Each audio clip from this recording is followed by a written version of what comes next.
Clever rabbit and foolish fox and lion. एक घने जंगल में बन्नू नाम का एक चतुर खरगोश रहता था। उसी जंगल का राजा शेर बहुत ही क्रूएल था। वो अपनी मौज के लिए शिकार किया करता था। राजा शेर का प्रधान था फॉक्स। वो भी राजा के जैसा ही था। वो हमेशा जंगल के जानवरों के खिलाफ शेर से ही बातें करता था। जंगल के सारे जानवर इस वजह से बहुत परेशान हो चुके थे। इसलिए इस पर कोई मार्ग निकालने के लिए एक सभा बुलाते हैं।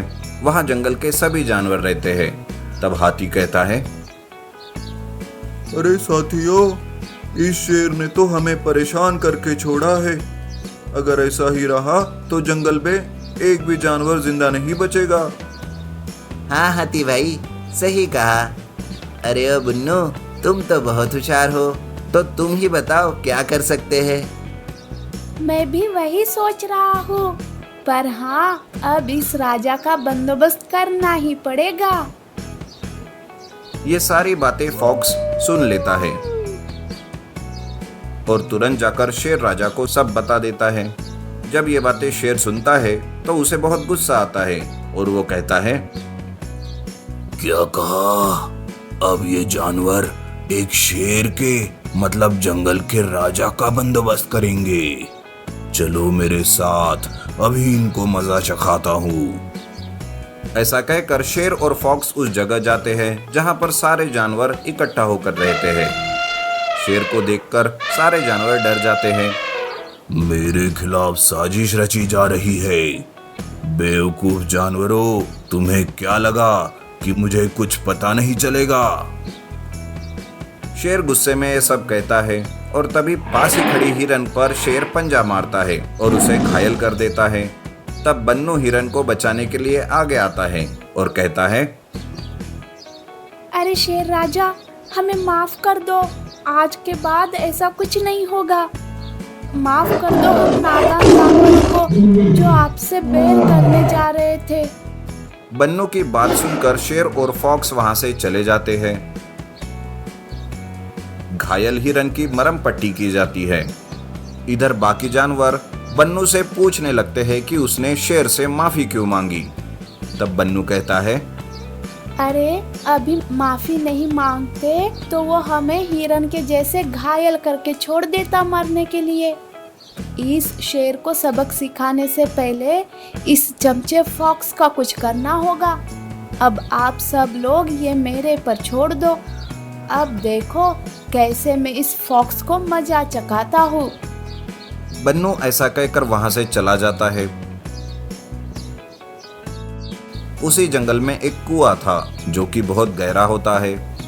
बन्नू एक ही रस्सी से दोनों बाजू से बकेट जोड़ देता है और उस कुएं के बीच में लगा देता है और वहां बन्नू फॉक्स के आने की राह देखने लगता है। बन्नू को फॉक्स आते हुए दिखाई देता है। तब बन्नू एक बकेट में कूद जाता है और वो बकेट से नीचे चला जाता है। ये सब फॉक्स देख लेता है और कुएं के पास आकर कहता है, अरे ओए बन्नू, इस कुएं में क्यों कूद गया? तुम ठीक तो हो ना? यहाँ मरने का इतना ही शौक था तो हमारे शेर राजा के पास जाते, वो तुम्हारी इच्छा जरूर पूरी कर देते। अरे फॉक्स भाई, मैं क्या पागल हूँ जो मरने इस कुएं में कूदूंगा? अरे यहाँ तो बहुत सारा खजाना है, इसीलिए मैं यहाँ आया हूँ। अगर तुम्हें चाहिए तो तुम भी यहाँ आ सकते हो, पर हाँ, अपनी कोई निशानी वहाँ कुएं के पास छोड़ देना। बन्नू की बात सुनकर फॉक्स के मन में भी लालच जाग जाता है। फॉक्स अपनी एक अंगूठी कुएं के पास रख देता है और फॉक्स भी ऊपर की एक बकेट में कूद जाता है। फॉक्स की वजन से बन्नू की बकेट ऊपर जाने लगती है और फॉक्स नीचे। देखते ही देखते बन्नू ऊपर आ जाता है और ऊपर से वो रस्सी तोड़ देता है। फॉक्स नीचे से आवाज देने लगता है, अरे बन्नू, मुझे बाहर निकालो। ये क्या किया तुमने? मुझे बेवकूफ बना दिया। जब ये बात शेर को पता चलेगी तो वो तुम्हें नहीं छोड़ेगा, मार डालेगा। अब एक मुसीबत का एंड हो गया है। अब बारी है शेर की। अब उसको सबक सिखाना है। बन्नू तुरंत शेर के पास जाता है और घबराने का नाटक करते हुए शेर से कहता है, शेर राजा, आपके प्रिय साथी फॉक्स को एक दूसरे शेर ने मार दिया है। क्या कहा? इस जंगल में एक और शेर? नहीं, ये नहीं हो सकता। और मेरे साथी को मारने की किस शेर की इतनी हिम्मत? तुम कहीं झूठ तो नहीं बोल रहे हो? मैंने खुद अपनी आंखों से देखा है।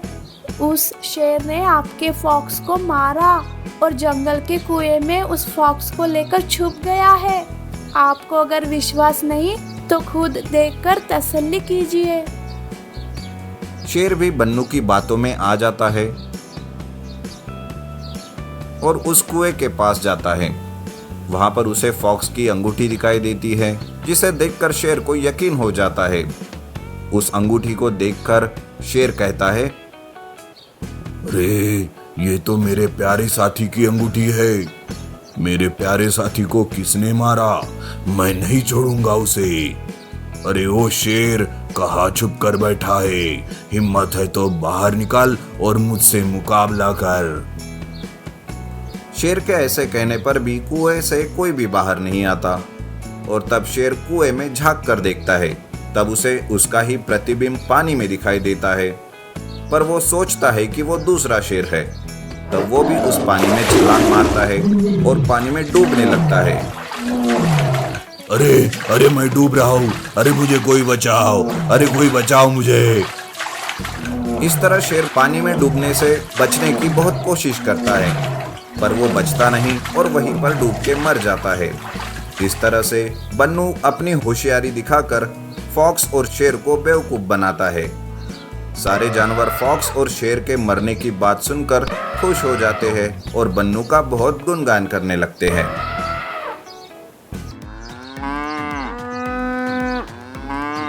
जंगल में दो जंगली गाय रहा करती थी। दोनों बहुत ही अच्छी दोस्त थी। एक दिन एक गाय को जंगल के दूसरी ओर कुछ काम था, पर वहां जाने से वो डर रही थी, क्योंकि उस जंगल में एक खूंखार बाघ रहता था जो रास्ते में मिलने वाले सभी प्राणियों को खा जाता था। पर उस गाय का जंगल के दूसरी ओर जाना भी बहुत जरूरी था। अब उसे समझ नहीं आ रहा था कि वो करे तो करे क्या, कि तभी दूसरी गाय ने उसे एक बड़ी अच्छी सलाह दी। अरे तुम डरती क्यों हो? वो बाघ जितना खूंखार है उतना ही बुद्धू भी है। तुम आसानी से उसे मूर्ख बनाकर वहाँ से निकल सकती हो। तुमने हमारे पूर्वज की वो कहानी नहीं सुनी? कई साल पहले उन्होंने भी ऐसे ही किया था। अपनी दुख भरी दास्तां बाघ को सुनाकर वहाँ से बच निकली थी। तुम भी ठीक वैसे ही करना और थोड़ा खुद का दिमाग भी लगा लेना। इतनी होशियार तो तुम हो ही। हाँ, ये सही रहेगा। मैं अपनी पूरी कोशिश करूंगी कि अपना दिमाग भी लगाऊं। अपनी ही मस्ती में गाय जंगल की दूसरी ओर जाने लगी। वो दूसरी ओर पहुंची और अपना काम किया। वो वापस लौट रही थी कि अब उसे थोड़ा डर लगने लगा कि कहीं उसके सामने वो खूंखार बाघ ना आ जाए। और यहाँ वहां देखते हुए वो संभल संभल कर चलने लगी कि अचानक उसके सामने बाघ ने छलांग लगाई और जोर से दहाड़ भी लगाई, जिसे सुनकर गाय कपकपाने लगी। उसके पसीने छूट गए। लगा कि अब तो वो गई और उसका बचना भी मुश्किल ही है। तभी उसे अपने दोस्त की कही बात याद आ गई और उसने जैसे तैसे ठाडस बांधकर थोड़ी सी हिम्मत जुटाई और बाघ के सामने विनती करने लगी। हे जंगल के राजा, मुझे जाने दो। मेरे घर पर मेरी बीमार बहन मेरा इंतजार कर रही है। अगर मैं वहां नहीं गई तो वो मर जाएगी।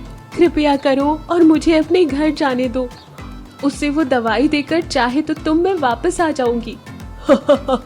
तुम्हारी ये चाल मेरे सामने नहीं चलेगी। कई साल पहले ही ऐसे ही एक गाय ने मेरे पूर्वज को बेवकूफ बनाया था और बचकर निकल गई थी। काम नहीं आएगा। आज मैं तुम्हें खा ही जाऊंगा। बाघ की बात सुनकर गाय डर गई, लेकिन उसने हिम्मत नहीं हारी। वो पूरी तरह से अकल लगा रही थी और थोड़ी ही देर में वो सोचने लगी। उसे वहां खड़ा सोचता हुआ देख बाघ को बड़ा आश्चर्य हुआ और वो उससे पूछने लगा कि आखिर वो क्या सोच रही है। ज्यादा सोच मत और मरने के लिए तैयार हो जा। वैसे तुम सोच क्या रही थी? महाराज, मैं तो बस आप ही के बारे में सोच रही थी। मेरे बारे में? क्या सोच रही थी तुम मेरे बारे में? यही कि मुझे खाने के बाद आप कितना तड़प तड़प कर मरोगे। अच्छा है, वो सब देखने के लिए मैं जिंदा नहीं बचूंगी। ये सब सुनकर तो थोड़ी देर के लिए बाघ भी डर गया। उसे गाय की बातों पर विश्वास नहीं हुआ, पर फिर भी उसने उसे पूरी बात बताने को कहा। वो जानना चाहता था कि गाय आखिर ऐसा क्यों कह रही है। आखिर उसको खाने के बाद वो क्यों तड़प कर मरेगा। वो मुझे एक बहुत भयंकर बीमारी है और मेरी वही बीमारी मेरी बहन को भी लग गई। अगर हमें कोई भी खाएगा तो उसे भी वो बीमारी लग जाएगी। पर वो क्या है ना कि हम शाकाहारी हैं, इसीलिए उस बीमारी को हम पर धीरे धीरे असर होता है। पर किसी मांसाहारी पर तो झट से वो बीमारी लग जाएगी और वो तड़प तड़प कर मर जाएगा। उसे तो दवा लेने का भी मौका नहीं मिलेगा। मैं बस वही दवा तो मेरी और मेरी बहन के लिए लेने गई थी। उसकी हालत तो मुझसे भी ज़्यादा ख़राब है। अगर आपको अभी भी मुझ पर यकीन नहीं होता तो आप मुझे बेझिझक खाइए। मुझे अपनी चिंता नहीं है, मैं तो वैसे भी मरने ही वाली हूँ, पर मुझे आपकी जान की चिंता है कि नहीं? भगवान आपका भला करे और आपको सद्बुद्धि दे।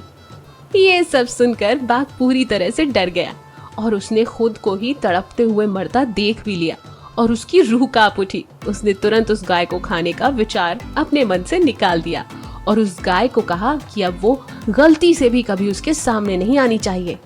हे भगवान, नहीं नहीं, मुझे ऐसे नहीं मरना। मुझे तो अपनी जिंदगी बहुत प्यारी है और मैं इस जंगल का राजा हूँ और राज करना चाहता हूँ।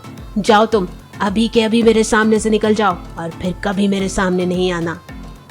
नेकी और पूछ पूछ। बाकी बातें सुनते ही गाय वहां से 9 तो 11 हो गई और हांफते हांफते अपने घर वापस पहुंची। उसे हांफता देख उसकी सहेली ने उससे सारी बात पूछी और उसने भी खुशी खुशी सारी बातें बता दी और दोनों उस बाघ की हालत पर खिलखिलाकर हंसने लगे। और एक बार फिर गाय ने अपनी चतुराई से बाघ को मूर्ख बना दिया।